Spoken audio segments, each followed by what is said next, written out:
Welcome back to the Success Publishing videocast. My name is Jessika Soto, and I'm here with another one of our amazing best-selling authors, Jameson Chin. He is in the book Unwavering Success with Jameson Chin, and we just love interviewing our authors so that we can shine a light on their stories, share their stories, and just show the world the amazing work that they're doing.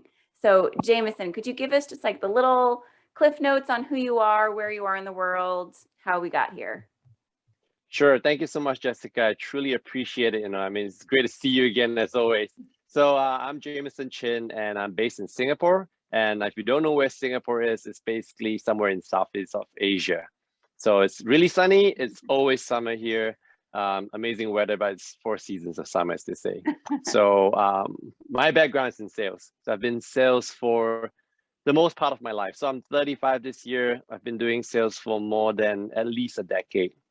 So yes, sales has been something I really love. It's fun, Mhm. and I feel that's my calling, my passion. Yeah, I totally get that. That's amazing. It's great to find our passion at this age and then really be able to just live it and live our purpose and make the impact that we want to make. So I know you were super excited about getting your book. Can you show us that amazing book that you got? Definitely. Yeah. How did it feel when you got that in the mail? Honestly, when I got in the mail, I was really excited. When I finally opened it, and I recorded a quick unboxing. I said in my unboxing video that it felt like being a father.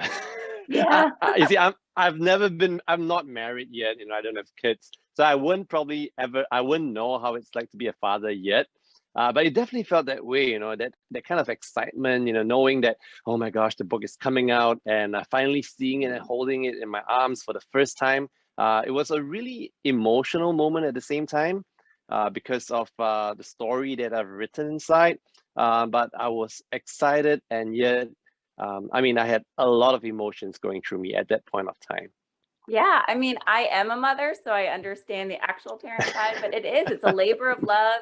You put all this work and excitement into it, and you have all these ideas and thoughts, and then you actually have it is just like, whoa, I can do something with this now. Um, Yes. so let's dive into your story a little more. Can you give us a little more background on who you are and what brought you to becoming an author? Sure. So I've been in sales, as I mentioned, for a big part of my life, and my goal was never to just be in sales all the way. I've always wanted to be an entrepreneur. So as I built up my skills in sales, I moved on to being an entrepreneur. So I still keep my day job, that pays the bills, but I move on as well in terms of expanding and growing businesses. And I truly believe that you should never just stay stagnant. You should always keep growing. Mhm. But what happened was that my story is not so much about business or sales per se. Mhm. It was actually more of an emotional one because along as things went by in life, I got involved in relationships, and stuff like that.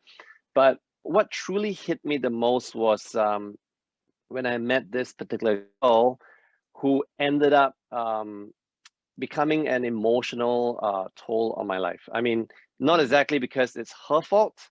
Um, Technically speaking, she was kind of suicidal, and that chain of events dragged on for quite some time, and in turn, I became suicidal too. So Mhm. so that was actually what happened. And moving forward, I actually realized that as I sank and spiraled deeper and deeper, uh, I reached a point where I really wanted to, end it all. So what really pulled me back was, apart from my family and my friends, they showered me with a lot of concern and care. But I'm a God-believing person, so I really thank God for everything, His providence. Um, but I realized something at the very end, and that is you are truly in control of everything. Your happiness should not depend on someone else, and likewise, someone else's happiness should not depend on you. So Mhm. my book was actually about my journey through that and how I got out of it. Yeah. Yeah, I loved reading your chapter and how it was a lot about you are in control of everything that concerns you and the self-love part of it too, because I think that's really important. That's Thank you. awesome. Um, so what made now the time to become an author for you?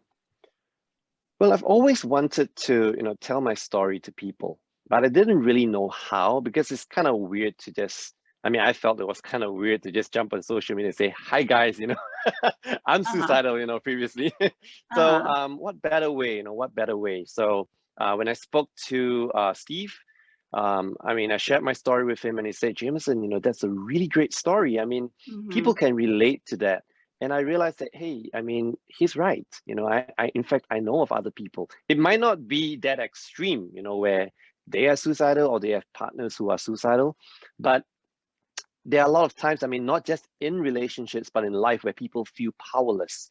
They feel that they Mhm. don't have control. So why not now? I mean, I always wanted to get my story out there to be able to impact and inspire them to be able to believe in themselves. So I felt that, I mean, since I have the opportunity to share my story with the world, um, definitely now is the best time. Yeah, exactly. I love that that Steve helped you realize that so many people can relate to that, whether it's the exact same kind of situation or it's just something similar where they're really struggling, they're down there and a story like this can open their eyes and realize, "Oh, Jameson did it. I can totally do it too." Definitely. I love that. Um, and then so I know like I'm guessing you hope that people are going to be impacted by this and be able to maybe also step into their power of being in control of themselves. Is there anything else kind of along with that you're hoping people will read this and be able to walk away and say, "Okay, this is what I do." The one key thing that I experienced back then when I was going through this period of, I would call it kind of like a depression period, Mhm. was that I felt really alone. Truly. I mean, Mhm. although I know my family and friends are there for me, that kind of feeling, that lonely feeling where you feel that, no one understands what you're going through, it was a really hopeless feeling. And one of the main reasons why I wrote, this is because I don't want people out there to feel that way because I know that there will be people feeling that way. But my Mhm. hope is that this book, reading it will inspire them and let them realize that, hey, I'm not alone. I can do this. And that, I mean, Jameson has gone through this before. And if he can go through this, me too.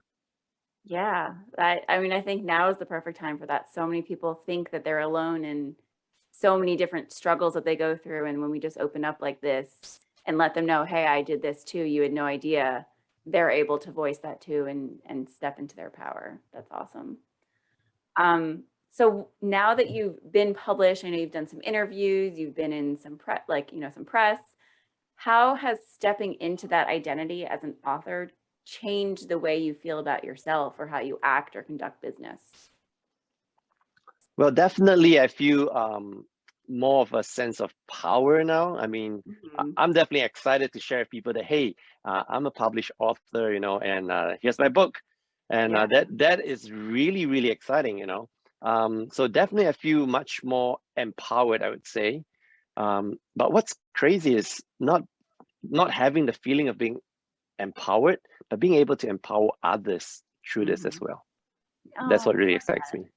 I love that. So all of this, what's next for you?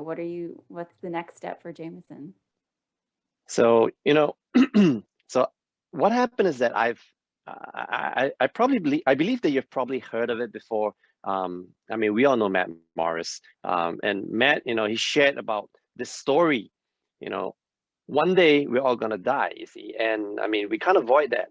And someday on that tombstone, there'll be two dates on it: the day you were born, and then the day you pass. And in between that date is a dash. And what really matters is not really the day you're born or the day that you pass, but that dash, that dash means everything. So for Mhm. me, I want to leave a legacy behind. I want to be able to impact others and be able to let them, give them hope, inspire them. So if you ask me what's next, Jameson, I want to be able to get my story out to the world, to be able to give them hope, especially now. I mean, now is, I think, one of the darkest times that we are going through, with the coronavirus and everything, the Mhm. Olympics. Even in the Olympics, there were some people who didn't do well in Singapore. We had someone who didn't do really well. But I mean, a lot of people were just saying, hey, he did really badly, when instead they should be saying, you know what, you tried your best. So I Mhm. believe that we're actually in times of darkness, and I just want to be able to shine a light onto all this darkness. That's what I want to do. That's beautiful.